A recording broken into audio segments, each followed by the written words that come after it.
Up in the old cellar, have you, Ruth? Now someone has unleashed.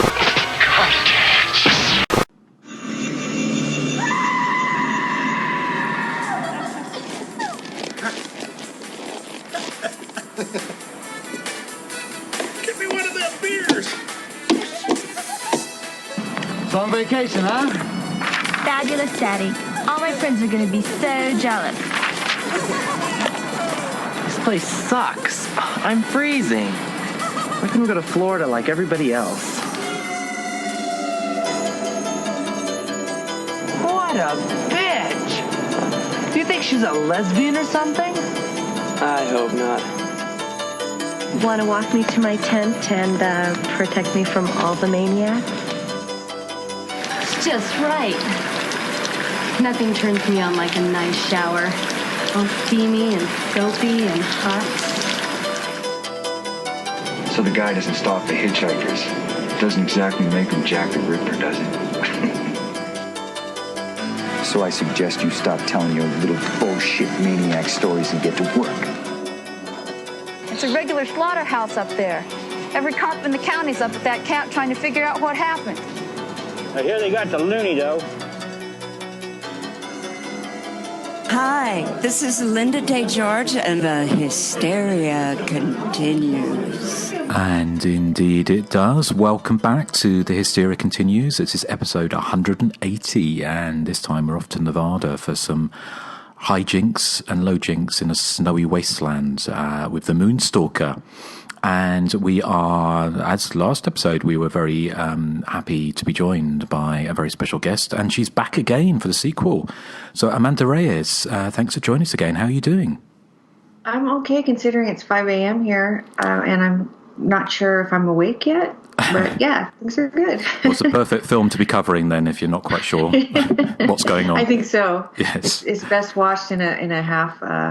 What do you call that? Meditative state. Maybe. Exactly. It's a very deep movie, and so looking forward to covering that. In fact, well, we'll see what everyone thinks. I think that we may have a few divisive opinions on this, and a little bit of incredulity. That I picked it. This is my choice, but I kind of picked it in a moment of madness. I think after we spoke last time that Iced and Moonstalker would make a good sort of double feature, as it were. So, but anyway, before we get on to controversy, Erik, how are you doing? I'm good. I haven't done a poo yet today, but I'm good. Okay, well, I'm glad we're keeping it highbrow to start off, setting the tone. Thank you, Erik. Yep, that's me. So away from Eric's moon, Nathan, how are you doing? I'm doing very well. I'm ready to stalk a moon. Wow. Yes, aren't we all? So, and Joseph, are you excited to be stalking moons? I am. Okay. I'm like Mac the Knife. That whole thing. Well, okay. Well, we'll be coming on to that a little bit later for the main feature. Before we do, in time-honoured tradition, let's have a little chat about what we've been watching recently. So it's been a week or so since we recorded the Iced episode. So Amanda, again, as our guest of honour, what have you been watching recently that you'd like to tell us about? Well, I've been really busy, so I haven't had a chance to watch as much as I'd like, but I did see The Stepfather 2 again, which I haven't seen since it came out, I guess, in the late 80s, and it's really good. I was pleasantly surprised by it. I think when I think back to the Stepfather series, I always think of the Stepfather 1 and the Stepfather 3, and I never think of the second one, and I'm not sure why that is exactly, but the first one's great. You know, it's an amazing film. The third one is really fun. It kind of is the Jump the Shark one where they get a different actor to play the stepfather, and it's kind of over the top, and I think the second one falls somewhere in the middle, but it's actually really suspenseful. I really like Meg Foster in it. I don't know how well anybody here remembers the second film, but I do. Do you like it? I do like it, yeah. Isn't that the one with Jonathan Brandis? Yes. Yes. What's her face from Texas Chainsaw 2 is in it. Yeah, Caroline Williams, and she's very good in it.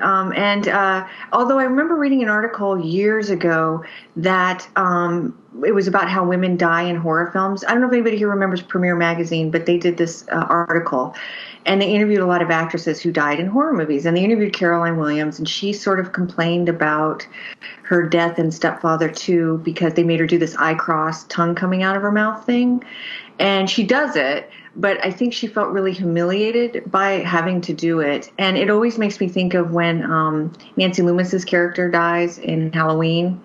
You know, where she gets the whole cross-eyed, like... No, it's a bit silly. It is, and I kind of understand that, but anyway, I think she's really good in it, and I think it's a really good film. I can't think of anything else to promote it. It's basically like The First Stepfather, but with a new family.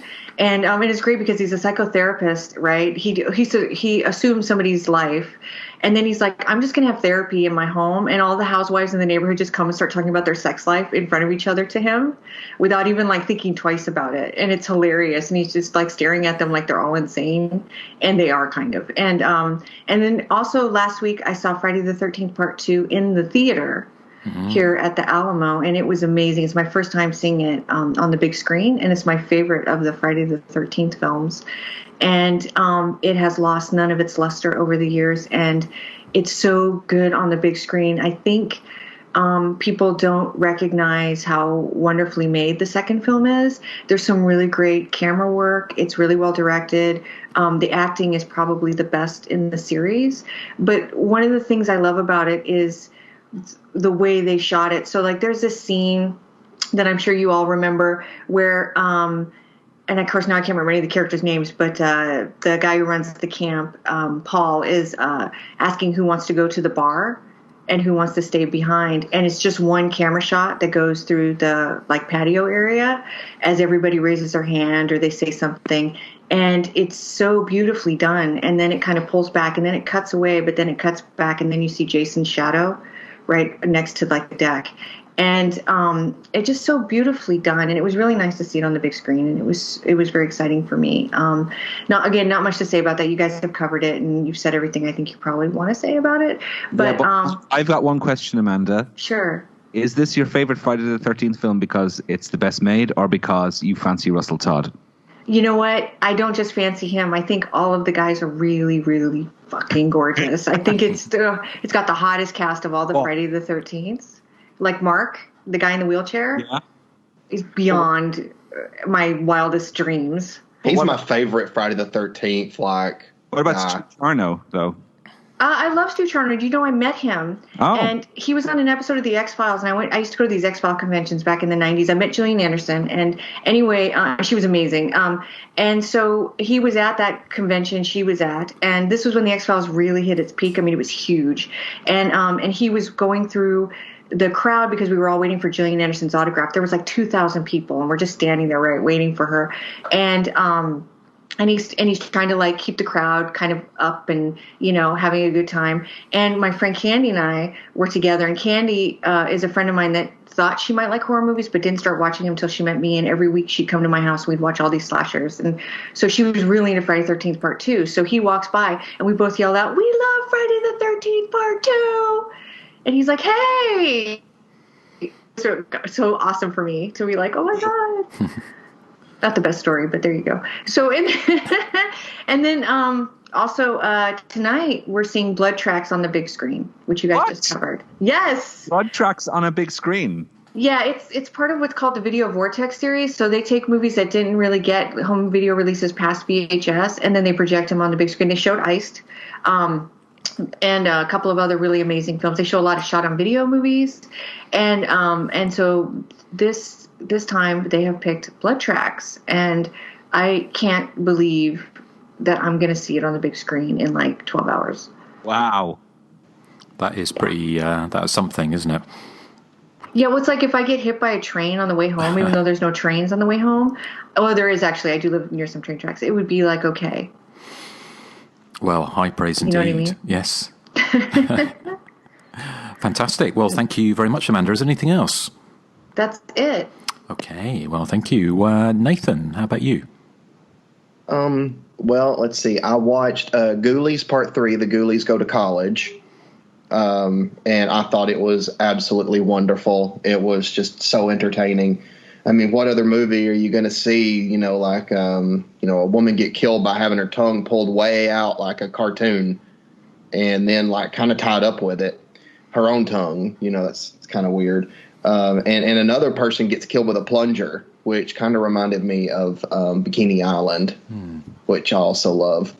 But the Ghoulies, they go to college, they get involved in some college hijinks, they get drunk, invade a frat house.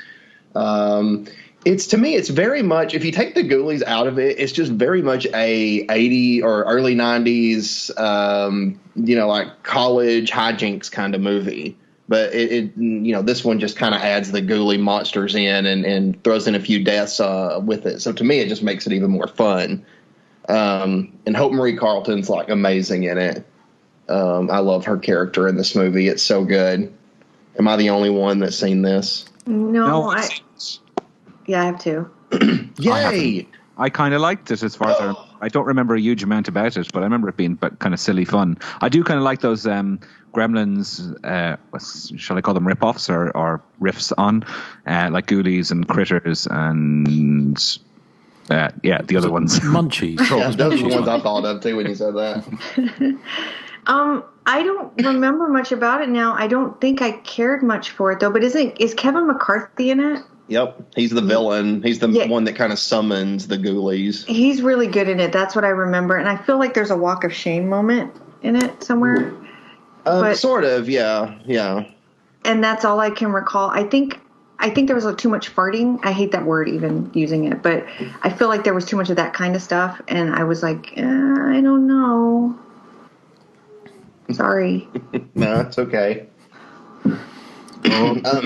Nathan and Amanda have fallen out. I know, that's it. No, if we were going to have a falling out, we would have had a falling out when I said that This House Possessed isn't in my top 10 made-for-TV movies. You never said that to me. Oh, God. Oh, yeah, dear. I had to say it. I'm sorry. You throwing down the gauntlet?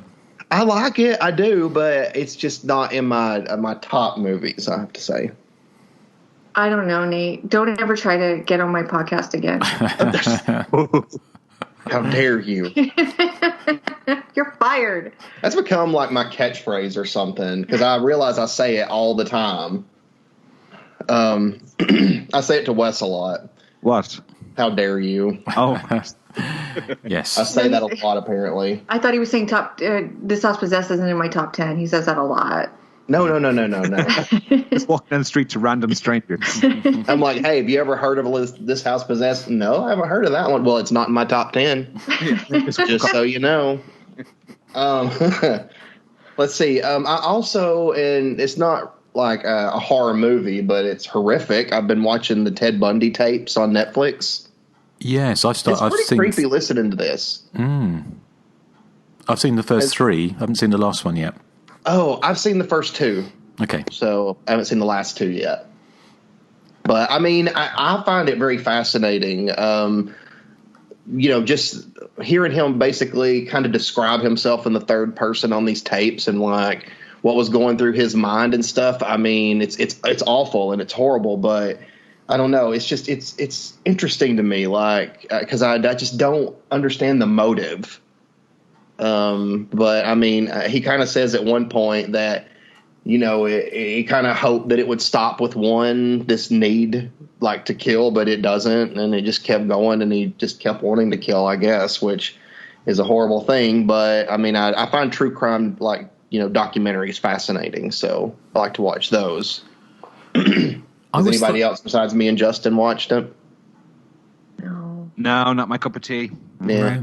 I started to watch it, but I got distracted. Yeah, no, it's very well done because it's made by the same director who's doing the fiction movie, isn't he, or the dramatization with Zac Efron.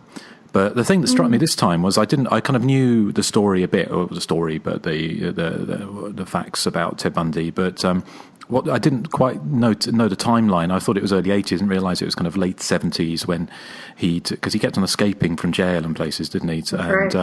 I've never heard it mentioned, but it just struck me as I wondered if it was an inspiration for Halloween, the first movie, because in 78 when he escaped from that jail cell and then went into the sorority house and killed those 2 girls and attacked the others, and then went to another house and attacked another woman, it seemed very, very kind of not in keeping, but with that idea of this kind of, psycho on the prowl, basically. And I wondered if John Carpenter and Deborah Hill had been inspired by that. I haven't really seen that mentioned, but it seems because that was early 78, wasn't it? I think March 78 when he was he'd escaped and did those murders. So, but yeah, no, I'm looking. When was Halloween filmed? It was released in October 78, wasn't it? Mm. It was March of 1978 they filmed. Was it? So it's exactly the same time then, presumably, unless I got the dates slightly wrong. I know one of the other thing that he said he was inspired by was the kind of famous, sort of very sad case of a woman who in New York was being attacked and murdered, and she's banging on people's doors and no one would answer. And I know they said that kind of true crime thing inspired them a bit with the scene with Jamie Lee Curtis is kind of running house to house. That's right. That was Kitty Genovese. Kitty Genovese, yeah. Yeah, it's a famous story. They actually made a TV movie out of it that I've never seen, and of course now I can't remember the name of it, but that's really harrowing. Mm. And it's harrowing in Halloween. It is harrowing in Halloween. It's difficult to say, but yeah, the Ted Bundy tapes are definitely worth watching if you've got an interest in true crime, and it's very well done. Because I know Debbie Harry said that she thought she was Ted Bundy tried to pick her up. Yeah, they debunked that a long time ago, and it keeps. Yeah, I think so. I feel like they did a timeline with him, and that they saw that there was no way that he could have been. So I have a friend that swears that she met Jeffrey Dahmer at this nightclub, and he walked up to her and he's like, "I love your hair," and she was like, "I could have been one of his victims." And I'm like, he has no female victims. No, it was all men. Yeah, and she was in a gay bar, but like. It's like you didn't meet Jeffrey Dahmer. I hate to break it to you. And like people get so devastated. You know what I mean? When like everybody wants to meet a serial killer, and like when you debunk it, they get really upset. So people won't go. He's a serial killer. No, I don't really either. But like people love to tell these stories. But the Debbie Harry thing keeps popping up, but I'm pretty sure it's been debunked. But every couple years, somebody comes out and says, "Did you hear about Debbie Harry?" And then you got to do the whole thing again.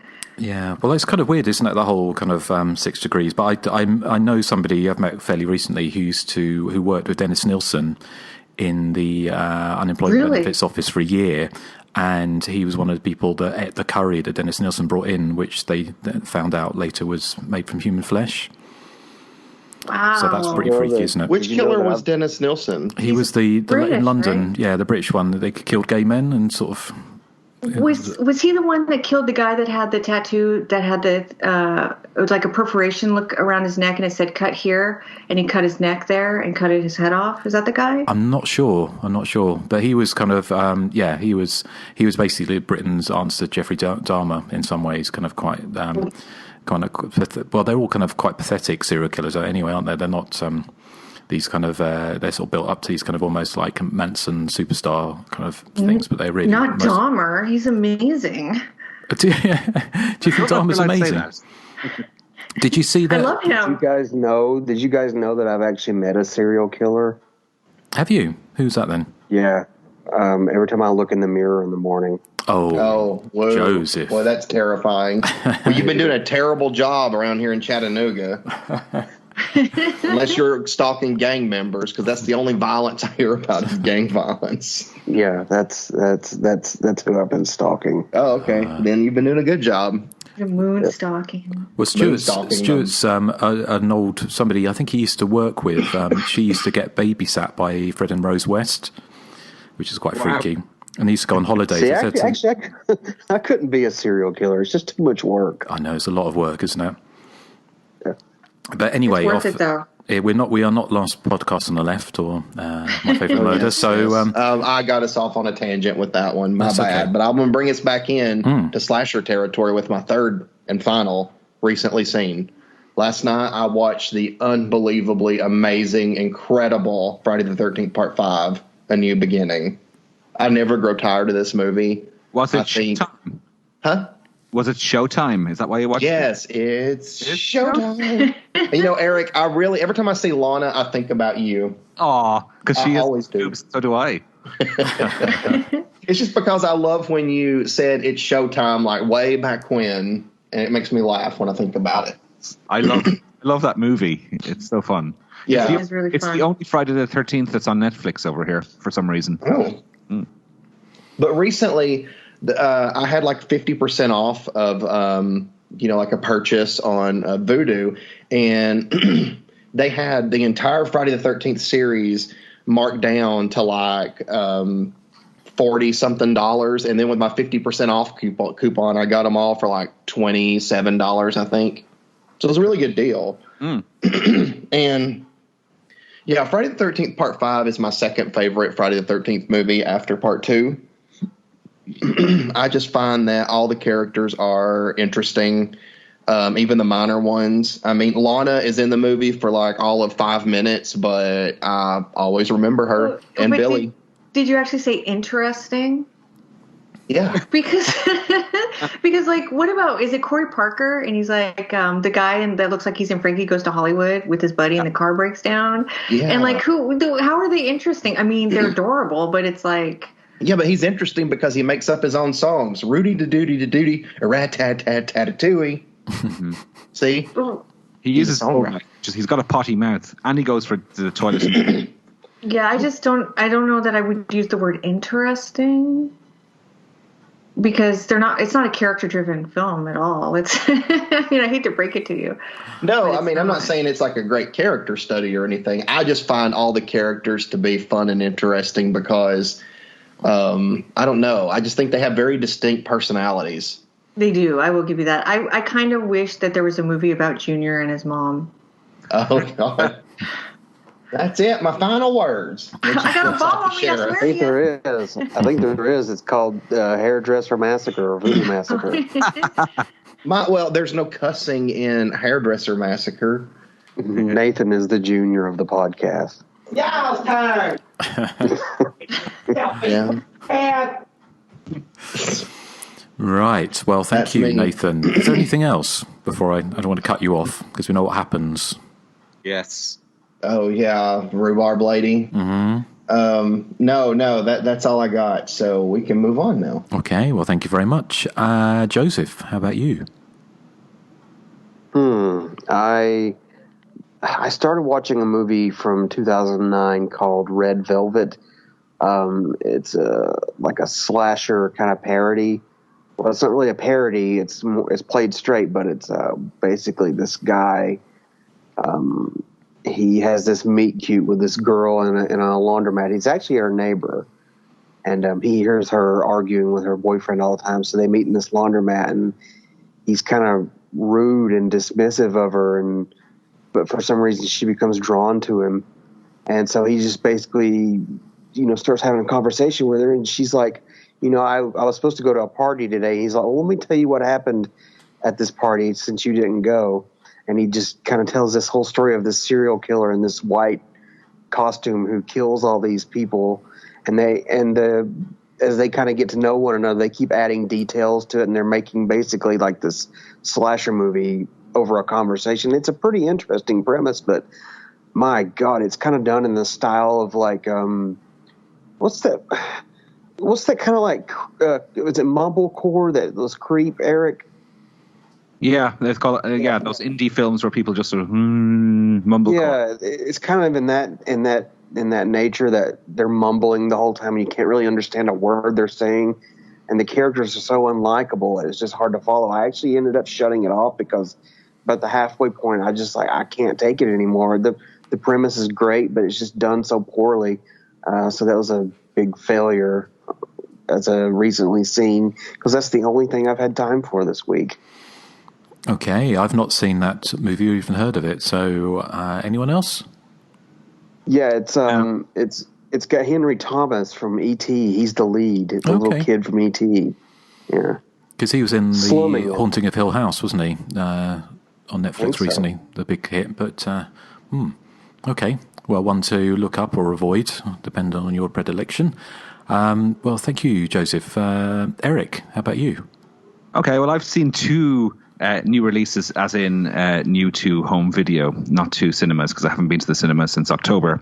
And these are ones I know Nathan has seen. So the first one I saw was Hellfest. Now, I was skeptical about this one because I don't know why. In my head, I had it pictured as being quite a vicious Rob Zombie, grimy movie for some reason. I don't know where I got that idea from. So I was really pleasantly surprised to find that it was a very sort of popcorny, fun slasher movie, very much in the vein of those 90s ones like I Know What You Did Last Summer and Urban Legend.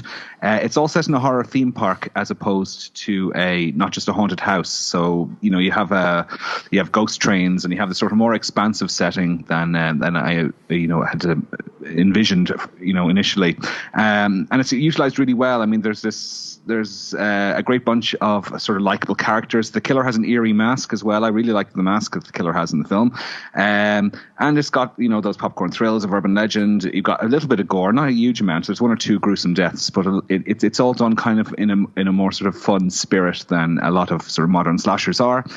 So it's not a wall-to-wall gore fest, but it doesn't have to be because it's really, really entertaining. And I like the way the film ends as well. I won't say any more than that, but I think it might divide opinion, the ending, but I quite liked it. So it's a big thumbs up for me. Hellfest, I was really surprised by how much I enjoyed it, and very, very popcorny, very multiplex type viewing, which I know is going to sound like damning it to some people, but to me that's a bonus because I want my horror to be kind of fun, and this was. I've still not caught up with that yet. I've been meaning to. So, I'd be keen to check it out. Although I think it kind of bombed, didn't it, at the cinema? Yeah, it just like played here for like one day and then disappeared. I got to see it on that one day. Oh, right. Because it played over here in cinemas. It opened for maybe a week or two. But I don't know how. I loved it. I'm with Erik. I think it's a lot of fun. I think it's a shame. I find it to be very underrated, to be honest, because I'm like, and I'm with Erik also on the ending. I love the way they ended the film. I thought it was just a fun way to end it. And you can count on me, Erik, that I would never recommend a movie to you that's in the style of like a Rob Zombie kind of movie, because those are a little bit more depressing for me, and I'm not usually a fan of depressing horror. No. The movie has to be super good for me to like a depressing horror movie. Yeah. I think the problem with Hellfest was that it was in gestation for so long, and it had Neil Marshall attached to it at one point. And then it just got put on the shelf, and it just really never got a chance to actually be advertised properly. Okay, well, sorry. The other one, I saw one other sort of newish release, and again, Nathan, I think, had liked this one in the previous podcast. It's Unfriended Dark Web, which is the in name only sequel to Unfriended. And this one, a guy acquires a secondhand laptop and finds that its former owner was the frequenter of the dark web and that, and he's also left all his social media accounts on autofill, the login details, so he can log in and see what this guy has been up to. And the sort of the setup, what he discovers sort of on the laptop is not dissimilar to something like Hostel or one of those type of films. And for the first 2/3 of Unfriended Dark Web, I was really into it. I thought it was really intriguing and gripping, and it's so well done considering that all the action takes place on a computer laptop screen. They keep you really gripped and entertained. I thought it sort of turns in the last 20 minutes into a sort of a slightly more depressing film. Not a bad film at all, but it becomes sort of a bit more grim and downbeat. As I said, I kind of like I don't necessarily need a happy ending, but I just like the tone to be kind of a bit more fluffy. But I was again pleasantly surprised at how much I enjoyed this. I thought it was really, really gripping. It's zipped by, like, it's only 90 minutes, but it's zipped by in no time. I thought it was great. It gets a bit more. It's not a spoiler to say that the first one had a supernatural angle, whereas this one doesn't, but it does get quite far-fetched the further it goes into the movie. The truth. Yeah, to the point where you think, seriously, come on, there has to be a supernatural element to this, but I don't think there's intended to be any kind of supernatural element. I think it's all meant to be sort of set in reality as such. But so I suppose the one thing that was most overtly supernatural was that every time a bad guy appears on the computer monitor, their face is obscured by static, and I'm like, how is that happening? Yeah, it's just like luck. Yes, I hate that cliche. It's so. Oh, have any of you guys actually ever been on the real dark web? No. Oh my God! I'm taking it. You have by the sounds. once. That. Oh my God! It's just awful. Or do you just go on darkweb.com? I mean, I don't understand. No, you got to get a specific browser, and you got to get like a VPN. You can't access it without all this stuff. I did it through a friend's computer, and it was just awful. Oh, I'll never go back. Can you view it if you've got VPL? Because I got VPL. You're right now. Visible panty line. Yeah. But Erik, I agree with you on this one too, because I loved Unfriended Part 1 more than Part 2 because I just thought Part 1 was more fun, and I never felt like Part 1 got depressing at all. But this one, especially, and I don't want to spoil anything, but scenes that have to do with one character and her relationship, also with her like mother, to me, I just felt it was a little bit too much. It was almost like, okay, I mean, I'd rather you just be fun. Yeah. I don't need to get into all this where I'm thinking, well, that's a downer. Now I feel bad. I'm like, no, I don't want to be feeling bad for the characters. Yeah. I need you to be a little bit more of an amusing, fun movie like Hellfest. But that being said, I mean, even though it does kind of get depressing towards the end, I will say that like you were saying, it's so unbelievably ridiculous. It's hard to take it seriously. Yeah. I haven't seen it, but it sounds kind of like Megan is Missing. No, I wouldn't. It's not that far. But it does get depressing, but not to that level. Megan is Missing is one of those movies that I saw one time, and I don't think I could ever watch it again. No, that movie was hardcore. Ugh. Yeah, it's pretty bad. But I mean, like both films, I would recommend to check out because I really enjoyed both of them, and it was nice finally to get a chance to sit down and watch some movies because it's been sort of a hectic few months, so I haven't had a chance. And the two I selected were I thought pretty darn good. So not as good as Old Federal Massacre Part 2. Nothing is. Thank you. Well, thank you, Erik. Anything else? No, that was it. Okay, well, just rattle through a couple of things. I had a double bill of Friday the 13th, the original, and Sleepaway Camp the other day, which was a lot of fun. Yes, it was good fun. So we had a camp slasher evening with some friends, so that was good. I posted on Facebook, actually, the film that I hadn't seen because I bought it on VHS tape probably 15 years ago, maybe 20 years ago, second hand. It's Midnight Offerings. And the best. And I kind of, when I got it, I brought it home and had the wrong tape in the box. So I never saw it until the other night, actually, Midnight Offerings, which has got Melissa Sue Anderson from Little House on the Prairie, and of course, Happy Birthday to Me. This was made in 1981, and Mary McDonough, who was in The Waltons and then went on to be in Mortuary, which was filmed around the same time as well. So it was interesting seeing them kind of pairing up in this kind of a tale of teenage witches. I mean, it's very kind of not slight, but in a TV kind of movie kind of way. It's a kind of smaller scale than like a big budget film, but it was a lot of fun, and Melissa Sue Anderson very much playing against character as this kind of quite bitchy girl who, whenever she's dressed up as a witch, she looks a bit like Toya or Nina Hagen. So that's not the first comparison I've read of yours to Toya this week. I'll get into that later. Oh, okay, all right. So yeah, that was a lot of fun. Is it one of your favourites, Amanda? Yeah, it's easily in my top 10, unlike Nate's This House Possessed list. But let it go. No, I'm not. That's like my favorite TV movie. I won't live this down. But Midnight Offerings, it's in probably my top 5. I watch it like 3 times a year. I can't get enough of it. It's so much fun. I think Melissa Sue Anderson is absolutely amazing in it. She's terrifying. And it's a really interesting film because part of the lecture that I do, I talk about paranormal telefilms and their reaction against second wave feminism.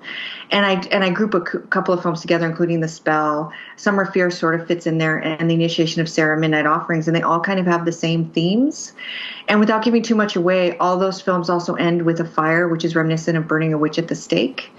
And it's a lot about how the magic, even though that makes you individual, you are made to feel like you need to repress it, and that your mother usually gives you the power, but then that rips the relationship apart instead of bringing the mother and daughter together.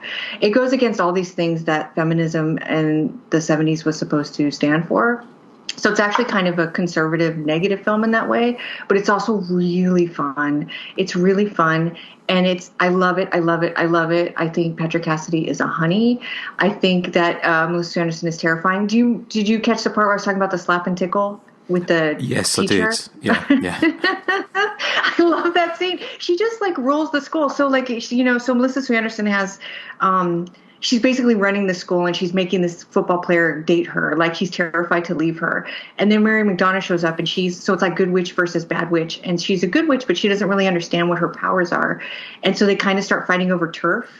And what's so interesting about the movie, besides the fact that it's got all this kind of metaphor and subtext in it, is that they aired it the same night that another network aired The Wizard of Oz.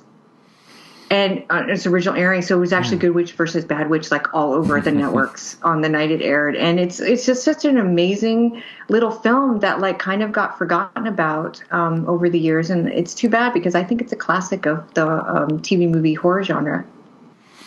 Yes, I'm looking forward to watching it again at some point. So yes, I'm glad I caught up with it. Sorry? What video was in the box when you got home? Was there anything good? I can't remember. I think it was something rubbish. Was it Anal Paprika 3? No, I can't remember. It's such a long time ago, and it just always taught me to check what's inside. But then I think I talked about that time that I bought Trapped, the Fred Walton Trapped, and inside was the Trapped with James Brolin. Oh, yeah, that's a TV movie too. Yeah. Which is great as well, but it was but then it was even on the CIC label. So when I taught myself to check boxes, and I opened it up, and it was the Trapped from CIC. It was the same as Trapped, the CIC Fred Walton movie of the Psycho in the Tower Block, but it was a different movie. So anyway, all very tedious, but. The other film I was going to mention, which I saw straight after we watched, we did Iced actually, but it was a new film, was called What Keeps You Alive, which is, I kind of be put off watching it, but only because I don't know why. I just didn't. It's one of those films that's put on with very low expectations, but I ended up really enjoying it. And probably the less you know about it, the better going into it. But the basic plot is a lesbian couple who've just got married go to the remote lakeside house where one of them grew up, and then bad things start happening. And so I thought it was very entertaining. The IMDb reviews are a bit sniffy, but it's quite over the top and trashy, and it's kind of reminded me, the closest I can kind of link it to, in my mind, the name escapes me completely. Which is the one with the house where they Barbara Crampton's in it, and they go to not Get Out. Oh, we are still here. No, sorry. You're Next. You're Next, of course. You're Next. Yeah. It reminds me. It's got similar tone to that. So, has anyone seen it? I think it's from this year or last year. I have a copy ready, but the problem is that someone already spoiled what happens by accident. So now I'm like, I don't know if I want to watch it because I know what happens. It's still worth watching if you know what the kind of the big twist, as it were, is. But I thought it was entertaining. It definitely goes into that Your Next territory. I thought it was very well made. What's the name of it again? What Keeps You Alive. Okay, because I probably need to watch this before it accidentally gets spoiled for me. Mm-hmm. So, and report back. So I will. Yes, thank you. Okay, well, that is all our recently seen, I think. Although the only other thing I did see was I finished You on Netflix. Oh, what did you think about it? I liked it. I thought it kind of went on a bit. It didn't quite need to be sort of that many episodes. The premise wasn't really strong enough to support that many episodes. And I think it sagged a bit in the middle, but I enjoyed the ending. It kind of went quite over the top. And I thought it sagged a little at the end, but I thought the middle portion where he's kind of engaged in a battle of wits with one character. I thought that was the most interesting part of the show. That was kind of like the dueling psychopaths thing, which I thought was good. But I I like the idea that he was a very, because all the other people in the movie, in the series are so awful, including the main woman who's so self-obsessed, and they're all that kind of millennial sort of self-obsessed kind of social media sort of obsessed people. That you end up sort of rooting for the psycho, which is kind of strange. Yeah, and you kind of has this like really very dark humor underlying like a lot of it, because I mean, there's one scene where the main girl is she's taking a shower or a bath or something, and another character's watching her, and then the psycho's watching that character watch her. And in his mind, he's like, can you believe he's invading this person's invading your privacy like that? Yes. And it's like, well, you're kind of doing the same thing, but, he's a bigger hypocrite killer than that killer in Old Federal. I like how in when he's stalking this girl, he's like 2 feet away from her and she never notices him standing there. Yeah. But I think it was a kind of comment on her being so self-obsessed, wasn't it? She's so annoyingly self-obsessed about herself and her own life and her own problems that she doesn't really notice anyone else or anything around her.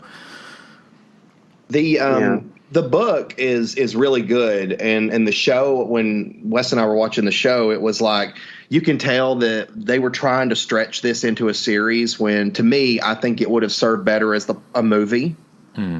Because the book itself is a pretty quick read.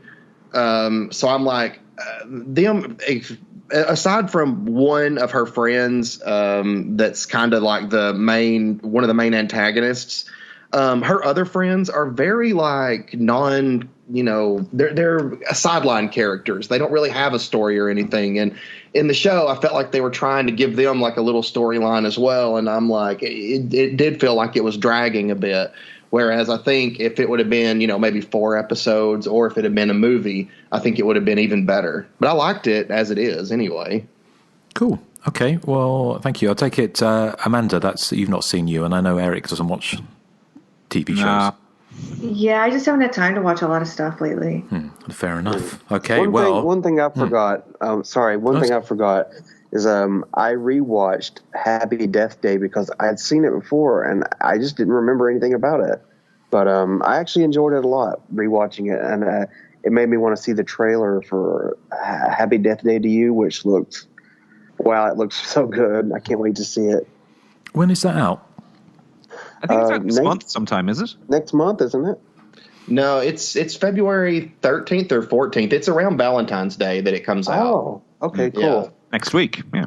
Cool. Yeah, they're supposed to do like a kind of a Back to the Future Part 2 thing where they kind of go over the last film. Now, they did that in Insidious 2, and I shut it off because it was annoying, but I don't know, it looks fun. I love Back to the Future 2. It's my favorite of the trilogy. Yeah, I mean, I still like the first one the best, but the second one has that kind of, I love how they just kind of go back over the other movie. I'd love to see a slasher movie do that properly. Well, it may be about to come true. Mm-hmm. Yeah, hopefully it could be. I'm curious, and I'm not going to spoil anything, but obviously at the end of the first one, the killer is revealed, but the sequel makes it look like it's a whodunit. So I'm very curious to see how they work in the killer from part 1. It's probably shifting timelines or something. Okay, yeah, maybe. Cool. Okay. Well, that's one to look forward to, and from one quality bit of entertainment to another. And we are about to enter the Nevada snowy wastes for Moonstalker. And as quality entertainment, this has no trailer. So here is some dialogue from the Duriga campfire scene from Moonstalker. The people who own this camp are a little sensitive about maniac stories, especially after what happened here back in 75. Come on, what is it? There was this guy named Bernie, and he used to live up here in a cabin with his folks. And Bernie was this dumb, gentle guy. He used to walk through the woods feeding the deer and like that. And the rest of the time he spent chopping wood. And every couple of weeks or so, his pop would take the wood that he chopped down into the valley, and sell it, and that's how they survived.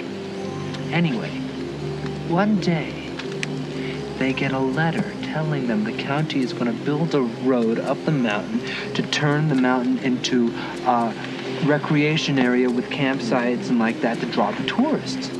How rotten. What a rip. Yeah.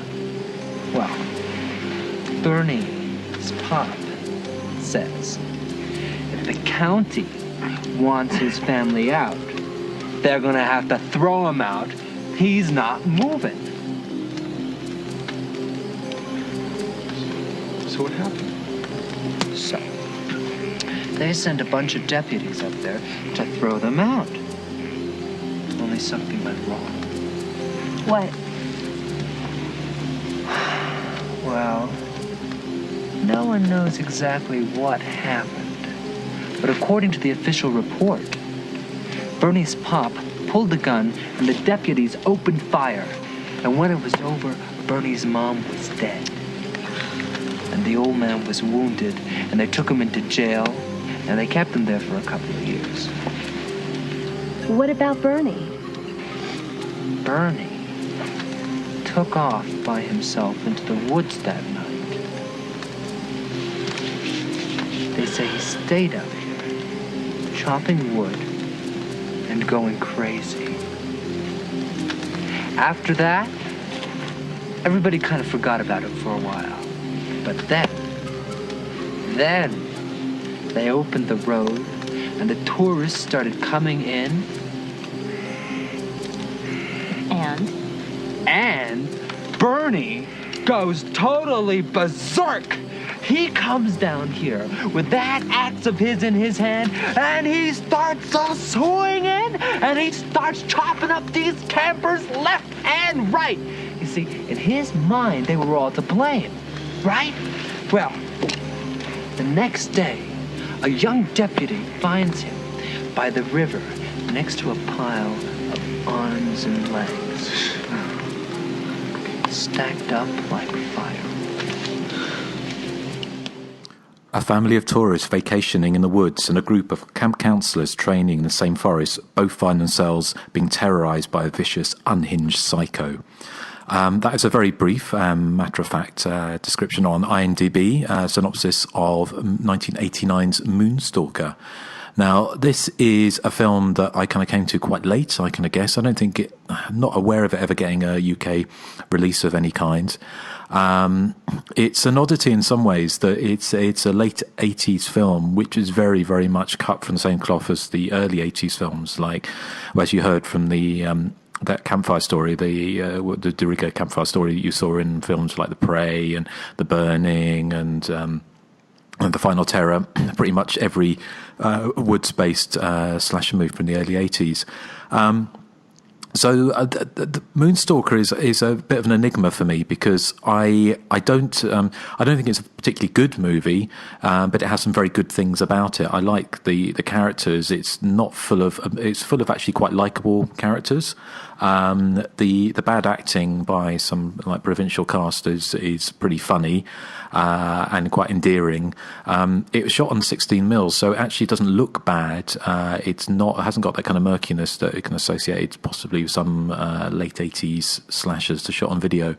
And I like the killer. I think the big problem for me, and probably for a lot of people watching it, was that you've got this killer who has this kind of what would be iconic setup of this the killer who's kept in the camper van, and he's in this sort of almost like kind of a gimp mask made out of white cotton, a straitjacket kind of material that you see him like in literally has like this kind of moon face. But when he escapes from the camper van, and I love the fact that his father, the kind of basic motivation for the kind of killing spree is wanting a new microwave oven.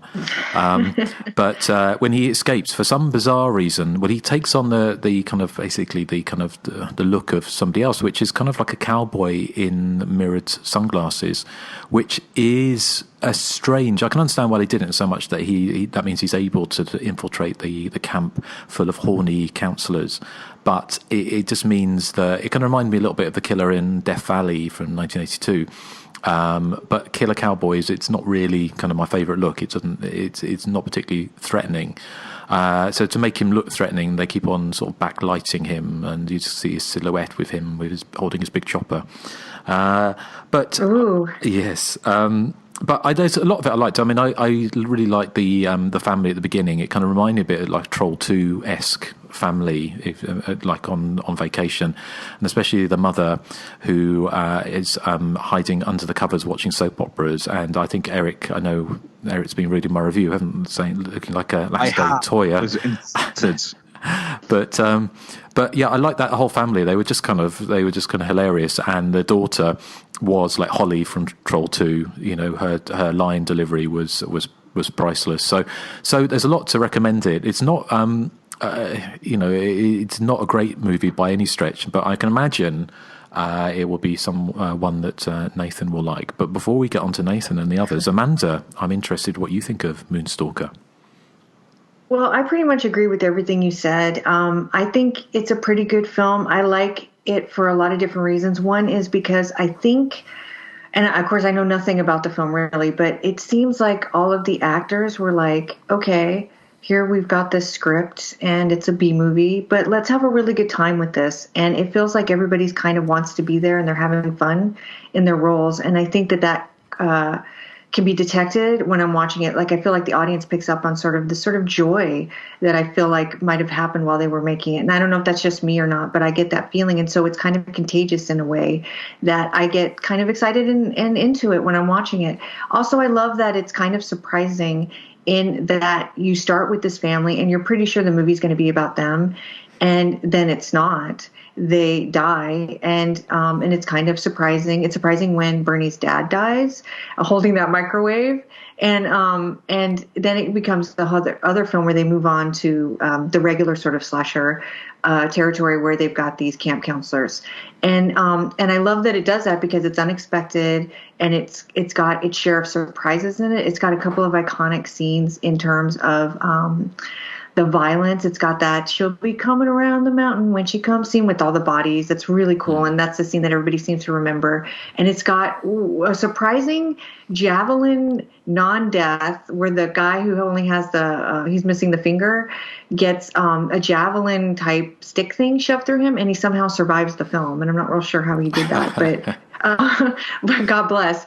And also watching it this time, and maybe it's just my state of mind, but I'm really glad you played that clip because I kind of think the movie's a little sad because it's about, and I know I'm getting kind of into it and maybe I shouldn't, but it's like I kind of feel for Bernie because they were very poor, right? So the dad tells the story at the beginning about how poor they were and how Bernie was like, "Ma, I'm going to get your microwave one day," but they didn't even have electricity in their house, right? And so they're living on this mountaintop pretty much by themselves. And then the government comes in and they're like, we're going to build all these roads and we're going to bring in tourists. And it makes me think of mountaintop removal, which is a big thing here, and how they've destroyed these little towns and like ruined their water and like cancer has spread. And it kind of makes me think about how it's sort of an, what do you call those eco film theory type films? I'm trying to think where they're like trying to like promote the environment and the backlash against doing things against the environment.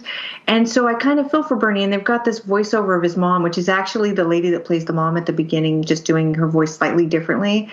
And she's something like, when they're getting ready to kick them out of their house.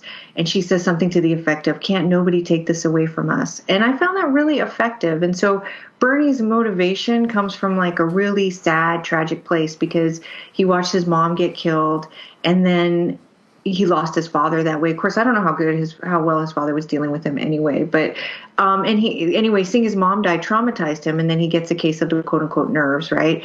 And then he goes to the mental institution. And so I actually think that there's like a thought process to this film.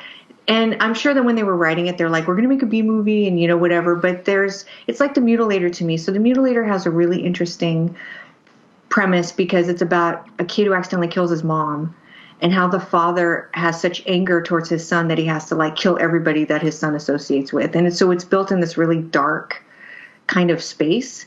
And I kind of think Moonstalker does that too in this weird way. And maybe it was just my state of mind, but that's what I was thinking when I was watching it. But at the same time, like Justin said, it's got all these amazing likable characters. I think the acting is actually really good. I think it's really fun. I think the guy that plays like the mean head counselor guy, Regis, and his girlfriend are hilarious. And like their dialogue delivery is really just on target. I think Bobby is a really great character because he's kind of comes on super strong and he's obnoxious, but it's all part of this veneer that he has because he really likes girls and he can't seem to get them interested in him. And he has this whole confession with this girl he likes.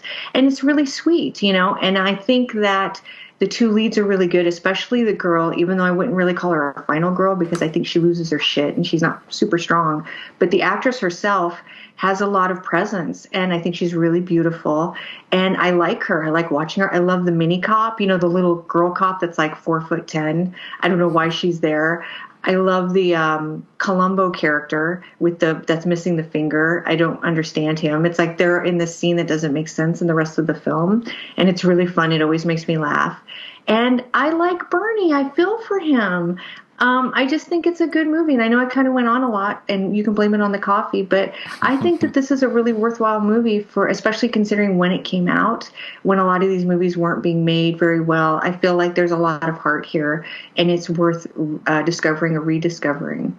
And that's what I think. Okay, well, thank you, Amanda. Well, let's see, Erik. Let's see what you thought of. Yes. Well, contrary to what I was saying on Facebook Messenger earlier, I thought it was an okay film. I'm not as enthusiastic about it as yourself and Amanda, but I did enjoy it for what it was. I like the opening with the kids dancing really unenthusiastically around a campfire and giggling incessantly. I think it's the same giggle sound effect that they keep reusing and looping. I thought that was kind of fun. I thought the opening was quite Friday the 13th, and it sets its stall out as being a pure slasher. And then when the music kicks in, you heard it there when you did the montage at the start. They were completely riffing on Carpenter's score for Halloween. This is quite. A lot of people did this in the 80s for their straight-to-video slasher movies, but I think this is the most. This is the closest to the Halloween theme that we get in Moonstalker.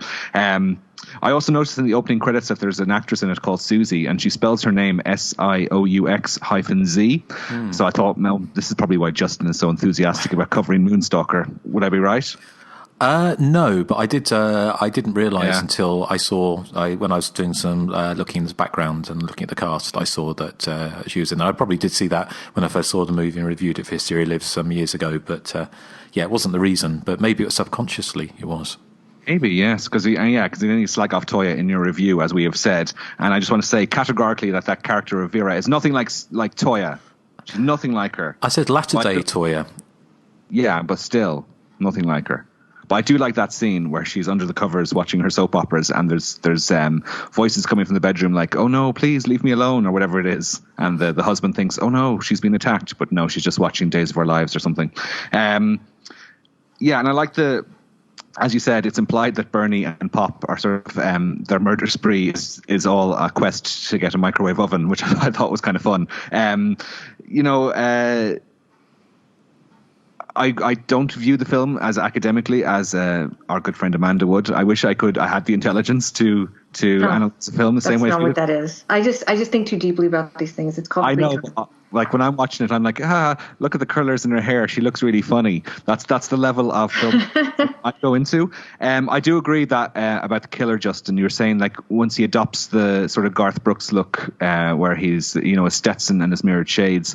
He loses the mystique, and I know I harp on about this all the time. I would prefer a killer in a hockey mask or some kind of mask, like the one in Hellfest was really good, and some kind of mystery about the killer.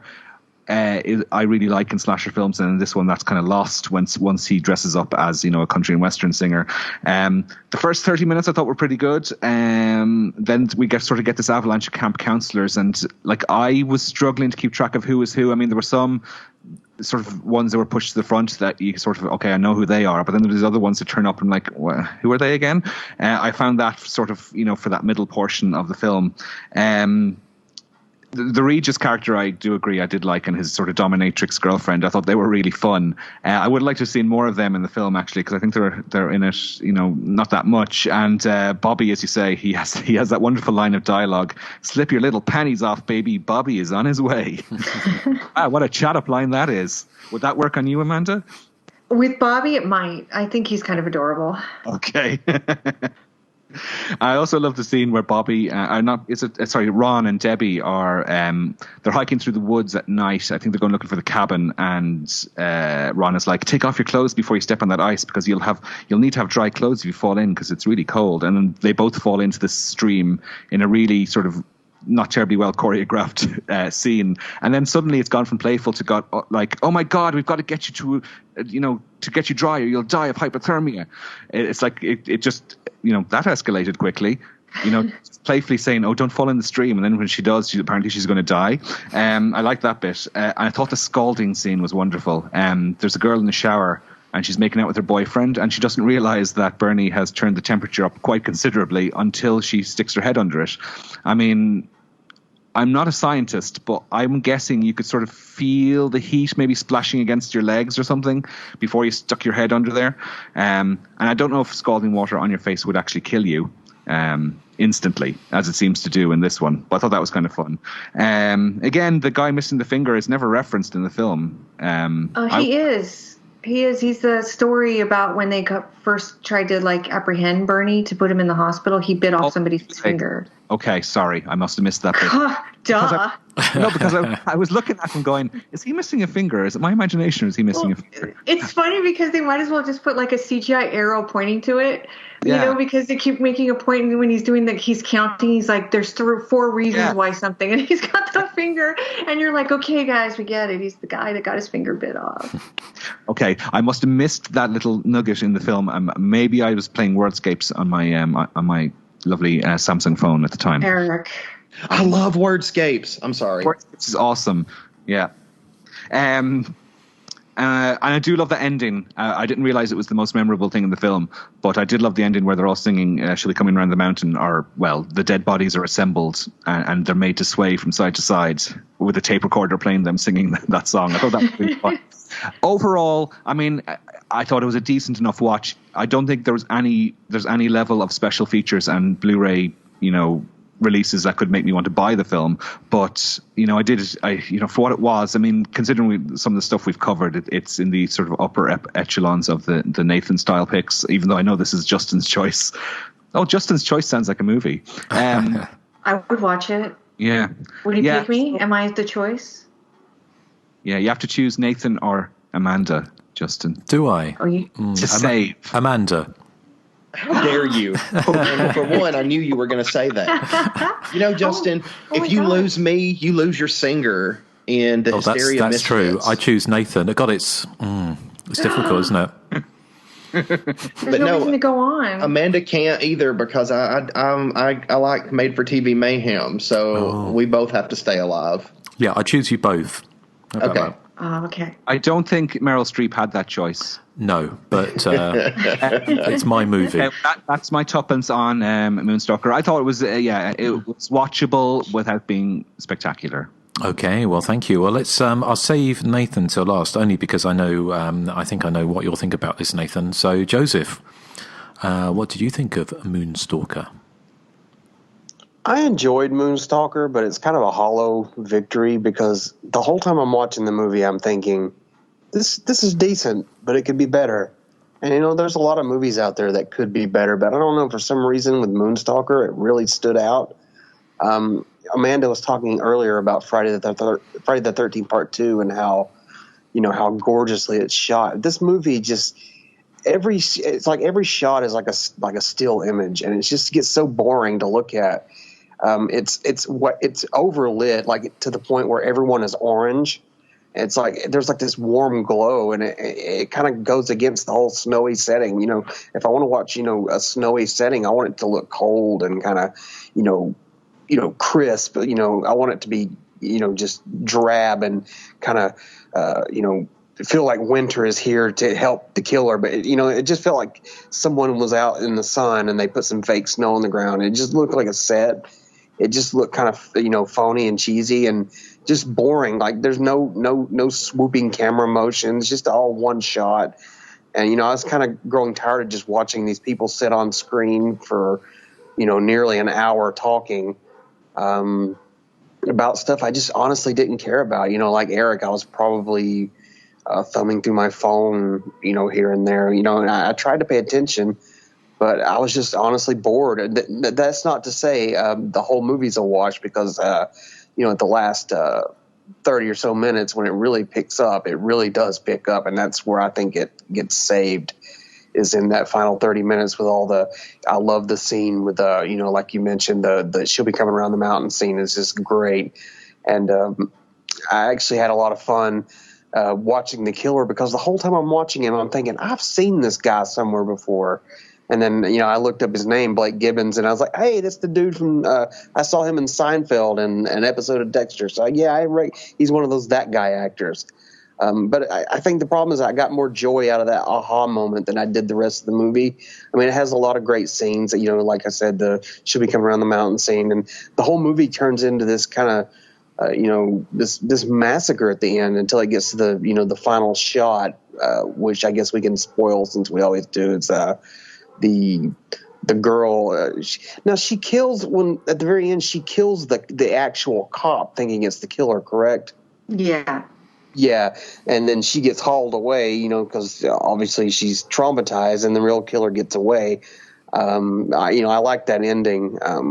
It kind of sets up a sequel, but this is a movie I don't think I'd want to see a sequel. I honestly don't think I want to see this movie again. I mean, it's got some effective moments, but I don't know. I was just kind of nonplussed by it all. It needed a shot in the arm. I think, it's 90 minutes, which is probably, between 80 and 90 minutes is the perfect length for a slasher film. But I feel like this one could have been about 70 or 80 minutes rather than 90. I don't know. It just kind of meandered a lot. Some of the characters I liked, some of them I didn't. I did not like the douchebag main counselor guy. He just kind of got on my nerves. But I did love his, I guess it's his girlfriend or his wife. She kind of reminded me of a more bubbly Linnea Quigley. And then, they could have followed her. But yeah, they could have followed this character around, a lot more, and I would have been, highly satisfied. I don't know. I always get this movie kind of confused with The Night Brings Charlie for some reason. I love that one too. Yeah, I think they're, for some reason, maybe, they're both late 80s. They both have a killer at one point who, I haven't seen The Night Brings Charlie in a long time, but I think they wear like that kind of Jason Voorhees kind of Friday the 13th Part 2 hood. Am I remembering that correctly? Yeah. But I always seem to remember that movie being, creepier and kind of, better shot and better paced. Moonstalker, like I said, there's some moments, but, it's not something I ever want to see again. Like I said before, it could be better. Well, high praise indeed. So let's see what Nathan thinks. I think Moonstalker's fantastic. I absolutely love it. I love so much about it. I do have some very, very slight reservations. I think that Amanda kind of touched on it earlier with the whole, like Final Girl. Like, I usually prefer my final girls to be more like Amy Steele from Friday the 13th Part 2, or really any of the Friday the 13th heroines. I mean, they all play scared, but they all are proactively fighting back as well. Whereas the final girl in this one just seemed, I don't want to say wimpy, because obviously in a situation like that, I'd probably be curled up in a corner getting hacked up with an axe. But just for, entertainment purposes, I just didn't think that she kind of had that gusto like I like with a final girl. But, the movie is still great, regardless of that. I like you said, I love the scene with she'll be coming around the mountain where they're all tied up to that 2x4 and they're being rocked back and forth. I just thought that was hysterically cheesy. Just a lot of fun. And I love the family at the beginning. I almost wish that instead of killing the family off in one swoop and then focusing on the counselors, that maybe there was some interaction between the counselors and this family. Like the daughter, she kind of survives the massacre at first and gets away for a little bit, but he ends up killing her before we really get to the massacre of the counselors. I kind of think it would have been fun if she would have kind of avoided him for a larger chunk of the movie, and then maybe she could have interacted some with the counselors. I think that would have been a lot of fun. But I mean, it didn't go that way, but that's fine. I do agree with you guys that I liked his first outfit better. I thought it was, it's kind of reminded me of, Town That Dreaded Sundown or Friday the 13th Part 2. I think that getup is pretty creepy. The cowboy getup, less so. I didn't find it necessarily scary, but I had a lot of fun with it anyway. I love Regis and Marcy. The scene where Regis dies, I think, is absolutely hysterical because, he comes into the tent and he thinks Marcy's hiding from him and he sees her legs and pulls them and they're severed and he's holding her severed legs. Well, where would the rest of her have gone? Like, I don't understand. Well, she was laying dead on the side. No, but I mean, when her legs are up above. Oh, yeah. How did you not know? Yeah, how do you not know that there's nothing else past yeah, that there's the nothing knee else there? there. I don't understand. But then, he sees the killer and he gets mad and grabs a gun, but then he hesitates for like a minute and gets his hand cut off. I'm like, why were you not just shooting? Like, you had the gun for a decent amount of time and you just kind of hold the gun on Bernie, and then he chops your hands off. But, those parts where he cuts off the body parts are actually really well done for such a low-budget movie. Oh, yeah. For a low-budget movie, I thought that the effects were actually a lot of fun. Yeah.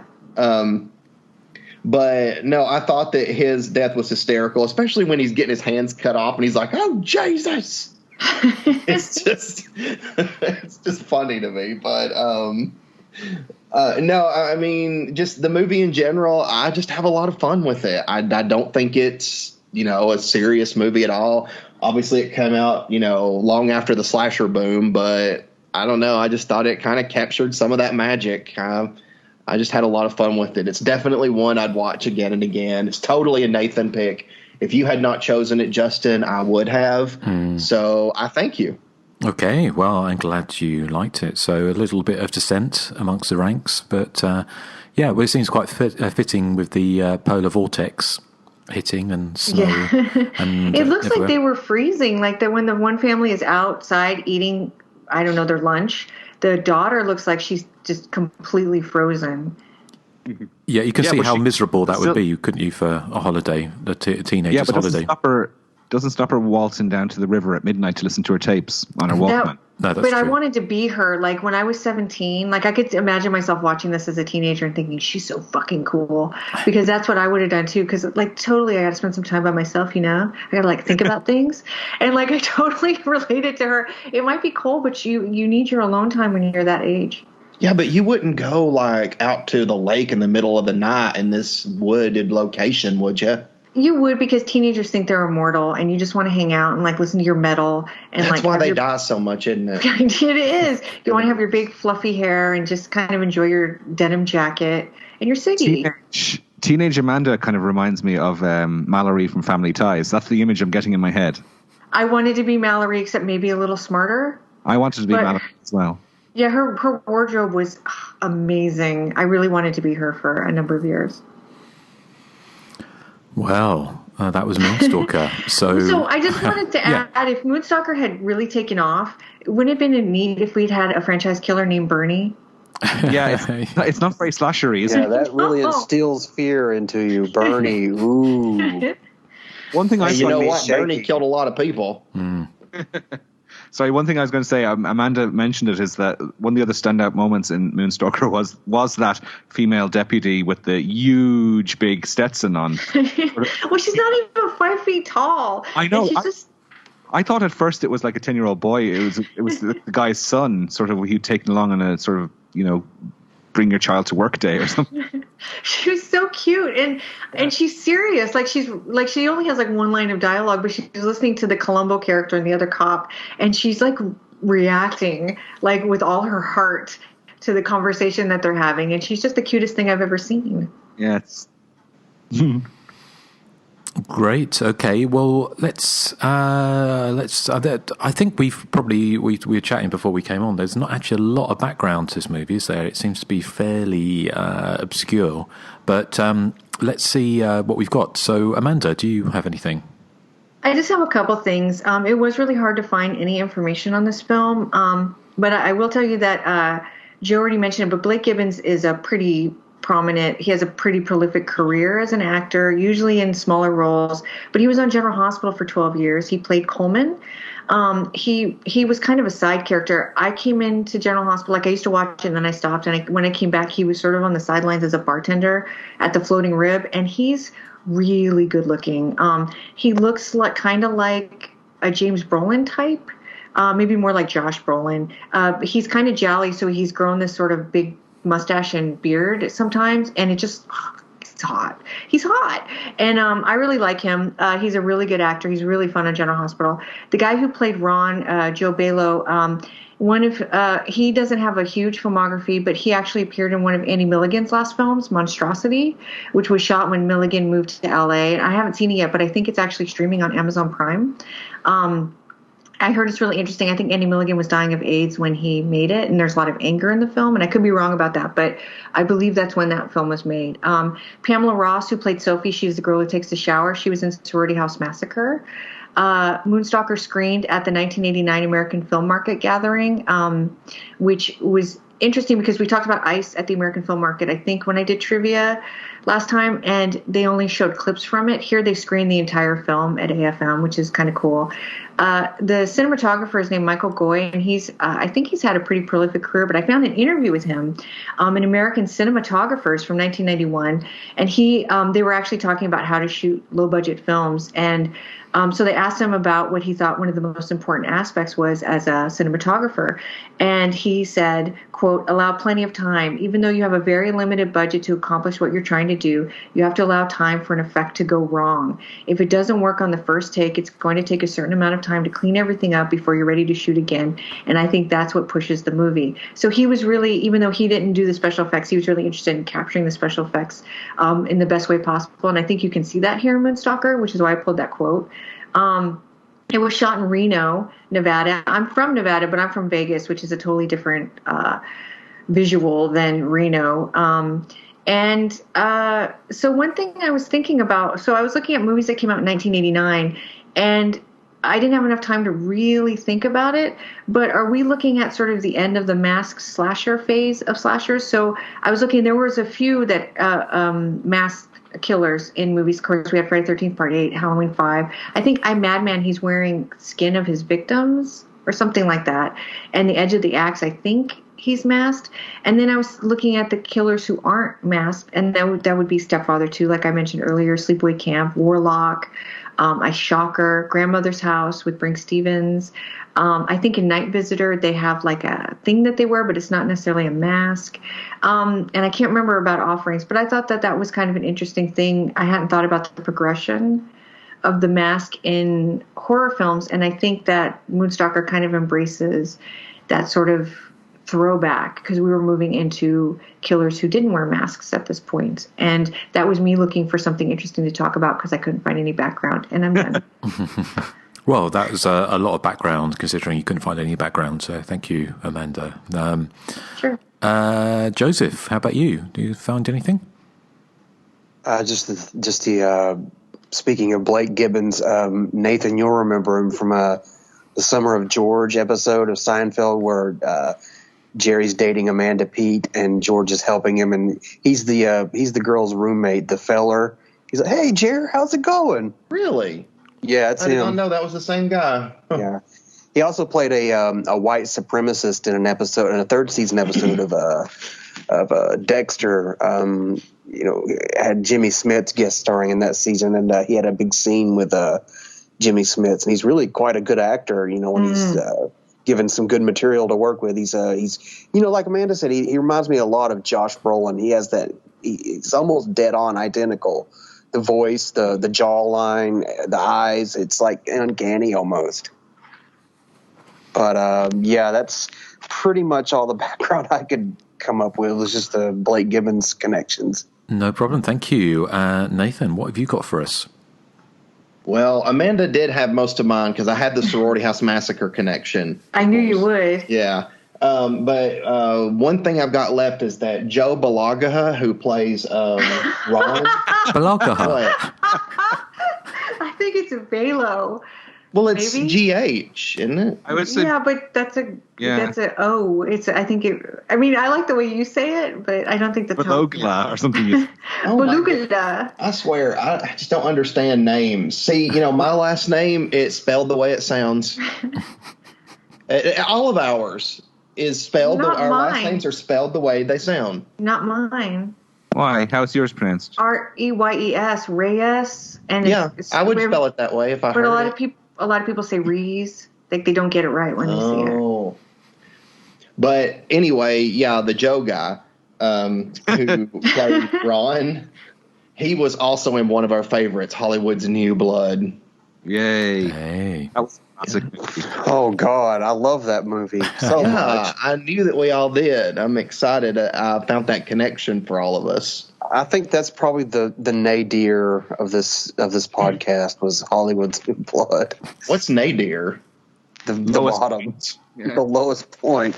Really? More so than Axum? Because Axum's what made Erik almost quit. Well, Axum was at least funny unintentionally. Hollywood's New Blood was just painful. Well, apart from the pinecone scene, that was kind of funny. Yeah, I guess so. Yeah, I just think anything with Joe Beluga is amazing.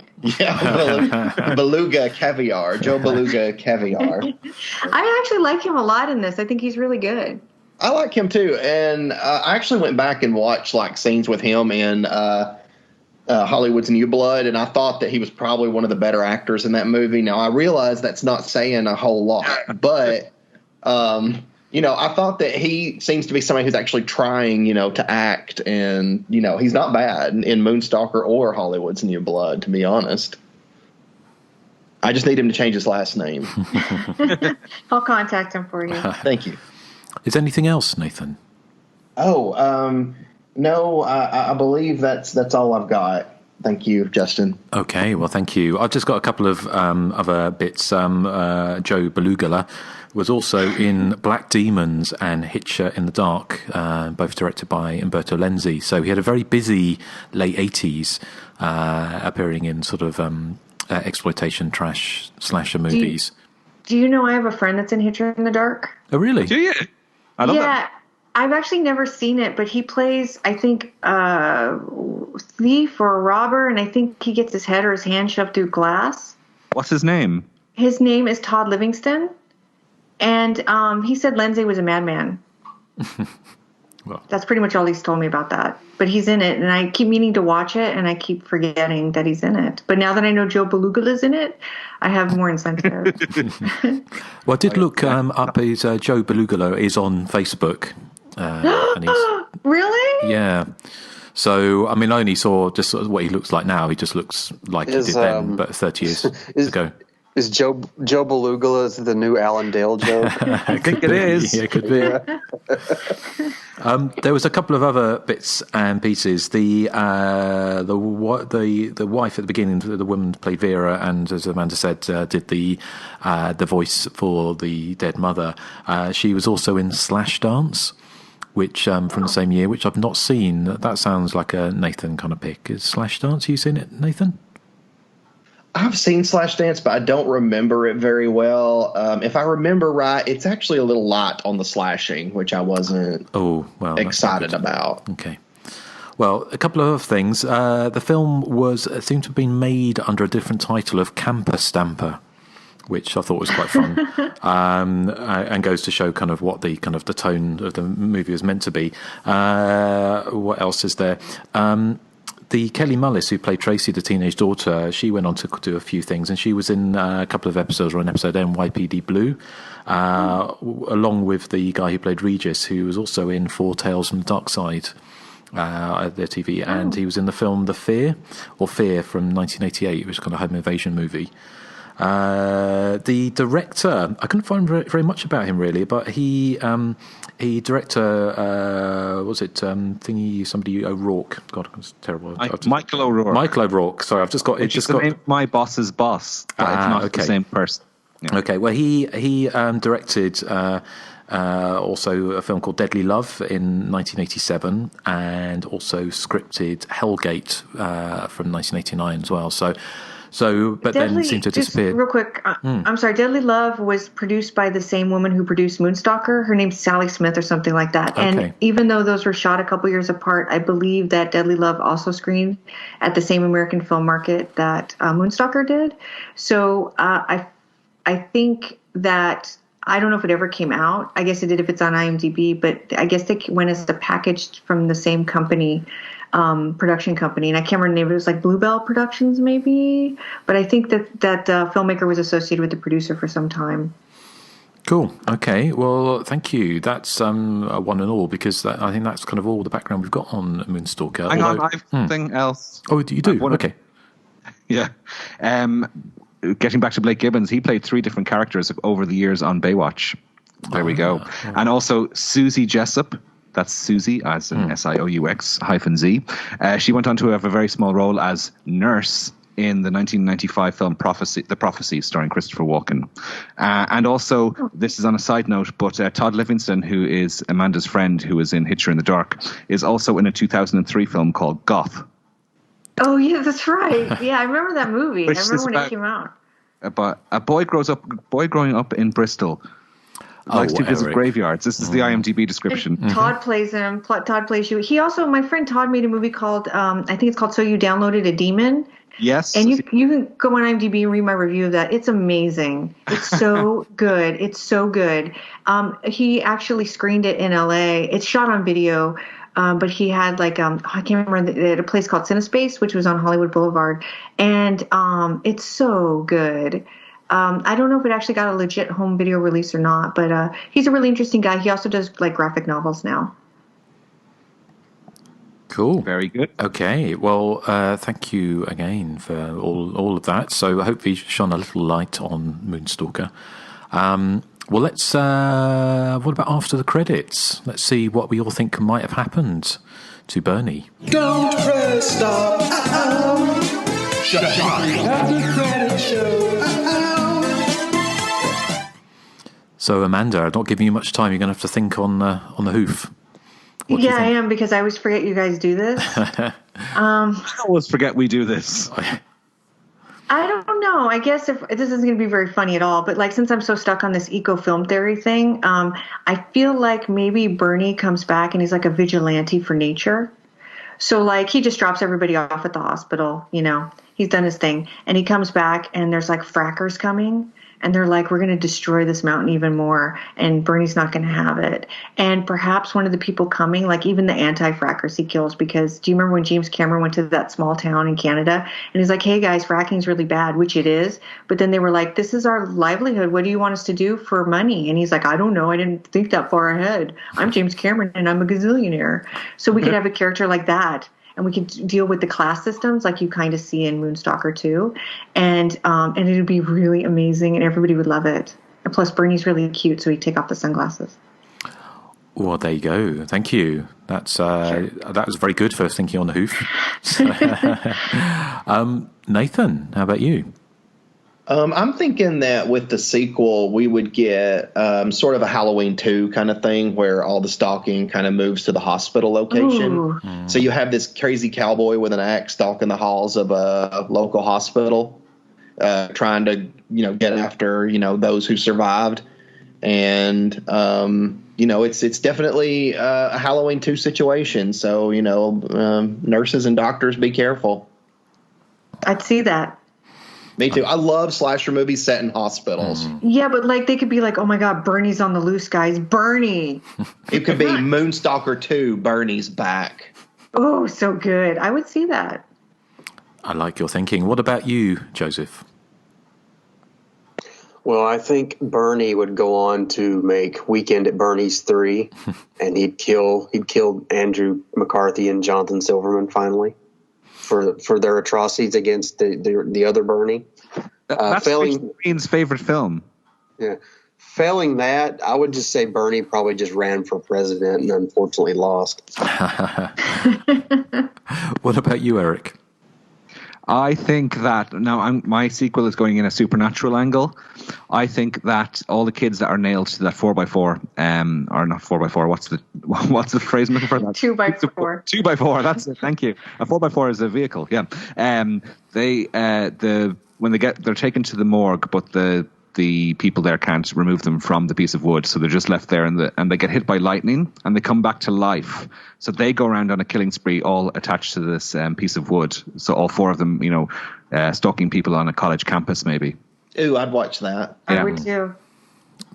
Fantastic. Okay, well, I just kind of off the hoof. My sequel would be that Bernie, because he's obviously a master to disguise, but he would go and work in a kitchen shop store, and he would where he's surrounded by ovens and microwave ovens and other utilities that he so craved when he was younger.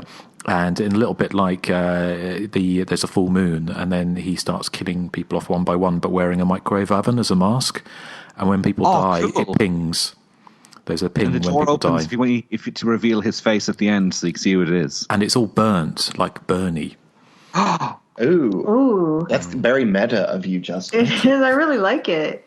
Well, there you go. So that's all copyright of the Hysteria Continues and Associates. Oh, yes. All these ideas are copyrighted. Oh, yeah, I'm sure people are running out to make the eco-friendly version of Moonstalker 2. You never know. You never know. Never know. No. Yeah. So, well, we know what's coming next, don't we? Don't we? Okay. Yes. It's my joke of the week. It's so great and fantastic. Who's the hottest character in Moonstalker? Bernie. Oh, dear. That's the right one. I love it. I love it because Erik is just totally friends. Its simplicity was perfect. I love the way he read the joke. He's like, Bernie. Well, he waited for the response too, like we all had the answer. I kept thinking the girl in the shower, and I couldn't figure out how to respond. Thank you, Erik, for that millisecond you took to write that joke. But yes, okay. He is the hottest character. It is true. It's true. So, yeah. Okay, well, some feedback. Do we have any feedback from people on Moonstalker? Any thoughts on the forums? Quite a bit here. From the forums, Tristan Comer says, watched this one for the first time on a double bill with Scalps not long ago. It was a fun little movie. I liked both of the killer's outfits and thought he looked adorable in the Stetson. Yeah. I also found the scene with the dead body swaying to She'll Be Coming Around the Mountain to be quite creepy. On Facebook, Simon Logan, that's Simon Logan, he says, first time watch for me, but I can see why you suggested it. Makes a good pairing with Iced as it has a very similar tone, setting, and production values. I actually prefer the killer's initial outfit, which looked like the claymation figure Morph had grown up, put on weight, and gotten into hardcore S&M. Once he changes into normal clothes and removes the mask, all I could think of was the cowboy from Inner Space. The pacing is a little jittery, and the character's repeated talk of how isolated the location was is undercut by the clearly visible highway in the background of some scenes. But how could we not love a movie with an actress called Susie and Toya herself stepping in to play the role of the camping family's mother? Amen. That's not true. Throw in... wow, that was epic. Throw in a barely disguised Halloween theme ripoff and the fact that the moon seems to have absolutely nothing to do with the plot, and you have the makings of a late 80s gem. You know, I would suggest to the people who run the camp that perhaps they wouldn't end up with counselors getting lost every year if they arranged for them to arrive during the daytime instead. That was from Simon Logan. What were you going to say, man? There's no moon motivation at all. Yeah, I don't see any motivation with the moon at all either. But on Facebook again, Blaine Geyser says, "I've always seen this title thrown around, but I've yet to see it. I'll have to hunt it down and give it a viewing." Jenny Hall Cameron says, "Was the reason this was picked was because there was an actress with the first name Susie?" Yeah, we're going to start asking that from now on. Jason Masondale says, I like it for what it is. I do wish the killer had kept his insane asylum guys here, though, and not switched into that doofy urban cowboy attire. Chad Hemsley says, she'll be coming around the mountain. Completely fell for this film's daffy charm. P.S. Does anyone think the mom from the family at the start of this is the spitting image of Eric's favorite caterwauling 80s? Reading Justin's review because there's no resemblance at all. No, there's none. I wouldn't have made the connection at all. He says the spitting image of Eric's favorite caterwauling 80s pop gonk. What is a gonk? What's a gonk? Gonk. You are all welcome.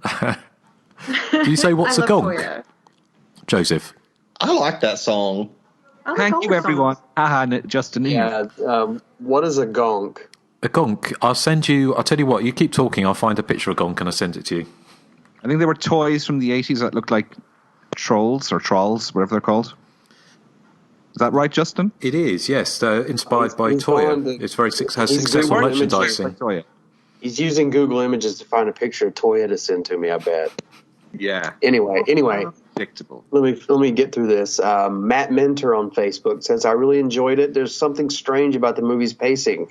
20 minutes left of the film, and I thought it was still just starting. I was happy to see that shitty vacation dad get axed to death.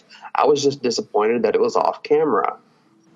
Tyler Elkins, he says, it's not particularly spectacular, but it's got some really inspired moments. Tom Burkhead says, my recall is a little sketchy, but is of a satisfying pace and characters and general sense of fun, but frustrating low-blood kill scenes. Rob Roach says, it's awesome. I love Michael Jackson. What a dynamic performer. Oh, my thoughts on Moonstalker. I think you're running out of films to cover. How dare you? Nick Swanson says, solid camp slasher.